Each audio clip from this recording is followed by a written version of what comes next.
قرآن ہے میرا رہنما، قرآن شفا ہے، نور ہے قرآن، جلا دل کی میرا قرآن، رضا رب کی میرا قرآن، قرآن قرآن۔ الحمدللہ رب العالمین والصلاة والسلام علی سید المرسلین، اما بعد فاعوذ باللہ من الشیطان الرجیم، بسم اللہ الرحمن الرحیم۔ الصلاة والسلام علیک یا رسول اللہ وعلی آلک واصحابک یا حبیب اللہ، الصلاة والسلام علیک یا نبی اللہ وعلی آلک واصحابک یا نور اللہ۔ میٹھے میٹھے اسلامی بھائیوں اور مدنی چینل کے ناظرین، سلسلہ ہے ایک قصہ ہے قرآن سے۔ قرآن ہے میرا رہنما، قرآن شفا ہے، نور ہے قرآن، جلا دل کی میرا قرآن، رضا رب کی میرا قرآن، قرآن قرآن۔ آج کون سا قصہ سننا ہے؟ قرآن پاک کے مبارک واقعات سنتے چلے جا رہے ہیں اور الحمدللہ بہت کچھ اس سے سیکھتے چلے جا رہے ہیں۔ دنیا میں بہت سارے شہر ہیں، بہت سارے مقامات ہیں، مگر ایک شہر ایسا ہے جو کروڑوں مسلمانوں کے دلوں کی دھڑکن ہے۔ اگر اسے مرکز اسلام کہا جائے، اگر اسے مسلمانوں کا مرکز کہا جائے، منبع کہا جائے تو درست ہوگا۔ جی ہاں، بات ہے مکہ مکرمہ کی، جہاں رب کا پیارا گھر کعبہ مشرفہ موجود ہے۔ کون سا ایسا دل ہے اور کون سی ایسی آنکھ ہے جو مکہ مکرمہ دیکھنے کو نہ تڑپتی ہو؟ پیچھے پیچھے اسلامی بھائیوں، آج آپ کو بتانا ہے کہ مکہ مکرمہ آباد کیسے ہوا، اس کی ابتدا کیسے ہوئی آبادی کی۔ بہت خوبصورت اور دلچسپ باتیں ہیں اور قرآن کے ذریعے سیکھنی ہیں۔ آئیے توجہ کے ساتھ سماعت کیجیے۔ حضرت ابراہیم علیہ السلام کے فرزند حضرت اسماعیل علیہ السلام سرزمین شام میں حضرت ہاجرہ رضی اللہ تعالی عنہا کے مبارک شکم سے پیدا ہوئے۔ حضرت ابراہیم علیہ السلام کی زوجہ حضرت سارہ کے کوئی اولاد نہ تھی، اس لیے انہیں رشک پیدا ہوا اور انہوں نے حضرت ابراہیم علیہ السلام سے عرض کی کہ آپ حضرت ہاجرہ رضی اللہ تعالی عنہا کو کہیں دور لے جائیں۔ اب میٹھے اسلامی بھائیوں، اللہ تبارک و تعالیٰ کی حکمت سے ایک بڑا خوبصورت سبب پیدا ہوا۔ چنانچہ آپ پر وحی نازل ہوئی کہ آپ حضرت ہاجرہ رضی اللہ تعالی عنہا اور حضرت اسماعیل علیہ السلام کو اس سرزمین میں چھوڑ آئیں جہاں بے آب و گیاہ میدان اور خشک پہاڑوں کے سوا کچھ نہیں ہے، یعنی فقط پہاڑ ہیں، ریگستان ہے، پانی بھی نہیں۔ حضرت ابراہیم علیہ السلام نے اللہ کے اس حکم پر کس طرح لبیک کہا کہ آپ نے حضرت ہاجرہ رضی اللہ تعالی عنہا اور حضرت اسماعیل علیہ السلام کو ساتھ لے کر سفر فرمایا، اور اس جگہ جہاں آج کعبہ معظمہ ہے، یہاں اس وقت نہ کوئی آبادی تھی، نہ کوئی چشمہ، نہ دور دور تک پانی اور نہ ہی آدمی کا نام و نشان تھا۔ ایک توشہ دان میں کچھ کھجوریں، ایک مشک میں کچھ پانی، حضرت ابراہیم علیہ السلام وہاں رکھ کر روانہ ہو گئے۔ جی ہاں، اپنے بچوں کی والدہ حضرت ہاجرہ رضی اللہ تعالی عنہا، چھوٹا بچہ حضرت اسماعیل علیہ السلام، اور پھر فقط چند کھجوریں ہیں، تھوڑا پانی ہے اور انہیں چھوڑ کر جا رہے ہیں۔ حضرت ہاجرہ رضی اللہ تعالی عنہ نے کئی آوازیں لگائیں، آپ نے اس کا جواب نہ دیا۔ وہ پوچھتی رہیں کہ میں کیوں چھوڑ کے جا رہے ہیں، آپ نے جواب نہ دیا۔ حضرت ہاجرہ رضی اللہ تعالی عنہ نے آخر میں یہ کہا، اے اللہ عز و جل کے نبی، آپ ہمیں جو چھوڑ کر جا رہے ہیں بس اتنا بتا دیجئے کہ آپ اپنی مرضی سے ہمیں چھوڑ کر جا رہے ہیں یا اللہ تبارک و تعالیٰ کے حکم سے آپ نے ہمیں یہاں لا کر چھوڑا ہے۔ اب آپ علیہ السلام نے فرمایا، اے ہاجرہ، میں نے جو کچھ کیا ہے وہ اللہ تعالیٰ کے حکم سے کیا ہے۔ کمال شخصیت ہیں حضرت ہاجرہ رضی اللہ تعالی عنہا۔ اب جب یہ سن لیا تو کیا کہتی ہیں، اب آپ جائیے، مجھے یقین کامل اور پورا اطمینان ہے کہ اللہ تبارک و تعالیٰ مجھ کو اور میرے بچے کو ضائع نہیں فرمائے گا۔ کیسی قربانی تھی! حضرت ابراہیم علیہ السلام نے اس حکم خداوندی کو پورا کیا اور ایک لمبی دعا مانگی اللہ کی بارگاہ میں ان کی حفاظت کے لیے، مکہ مکرمہ کے لیے، اور پھر وہاں سے ملک کے شام تشریف لے گئے۔ چند دنوں میں کھجوریں اور پانی ختم ہو گیا۔ حضرت ہاجرہ رضی اللہ تعالیٰ عنہ پر بھوک اور پیاس کا غلبہ ہوا اور ان کے سینے میں دودھ خشک ہو گیا اور بچہ بھوک و پیاس سے تڑپنے لگا۔ حضرت ہاجرہ رضی اللہ تعالیٰ عنہ نے پانی کی تلاش و جستجو میں 7 چکر صفا اور مروہ دونوں کی سعی کی، یعنی ان دونوں کے درمیان آپ دوڑتی رہیں، مگر پانی کا سراغ جو ہے وہ دور دور تک نہ ملا۔ حضرت اسماعیل علیہ السلام پیاس کی شدت سے ایڑیاں پٹک پٹک کر رو رہے تھے۔ حضرت جبرائیل علیہ الصلوۃ والسلام نے آپ کی ایڑیوں کے پاس زمین پر اپنا پیر مار کر ایک چشمہ جاری کر دیا اور اس پانی میں دودھ کی خاصیت تھی۔ یہ غذا اور پانی دونوں کا کام کرتا تھا۔ جی ہاں، یہی زمزم کا پانی تھا جو اس وقت وہاں سے جاری ہوا۔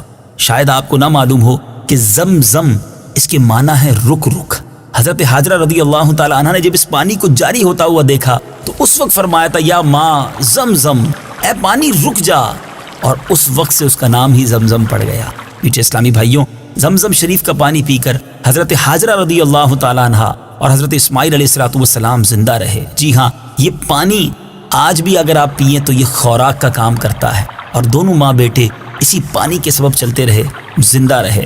اب یہاں تک کہ حضرت اسماعیل علیہ السلام جوان ہو گئے اور شکار کرنے لگے، تو اب شکار کا گوشت اور زمزم خوراک بن گیا، اور یہ ان کی زندگی آگے بڑھنے لگی۔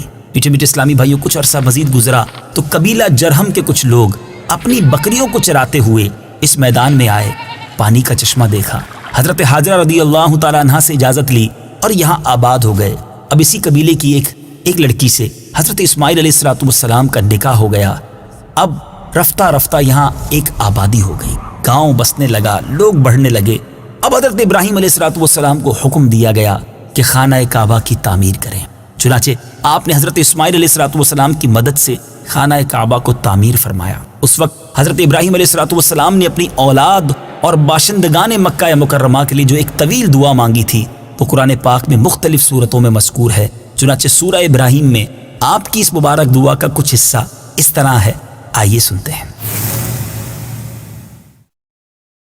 ربنا انی اسکنت من ذریتی بواد غیر ذی زرع عند بیتک المحرم ربنا ليقيموا الصلاة فاجعل أفئدة من الناس تهوي إليهم وارزقهم من الثمرات لعلهم يشكرون۔ ترجمہ: اے میرے رب، میں نے اپنی کچھ اولاد کو تیرے عزت والے گھر کے پاس ایک ایسی وادی میں ٹھہرایا ہے جس میں کھیتی نہیں ہوتی۔ اے میرے رب، تاکہ وہ نماز قائم رکھیں تو تو لوگوں کے دل ان کی طرف مائل کر دے اور انہیں پھلوں سے رزق عطا فرما تاکہ وہ شکر گزار ہو جائیں۔ میٹھے میٹھے اسلامی بھائیوں، دعا مانگی کس نے تھی؟ خلیل اللہ نے۔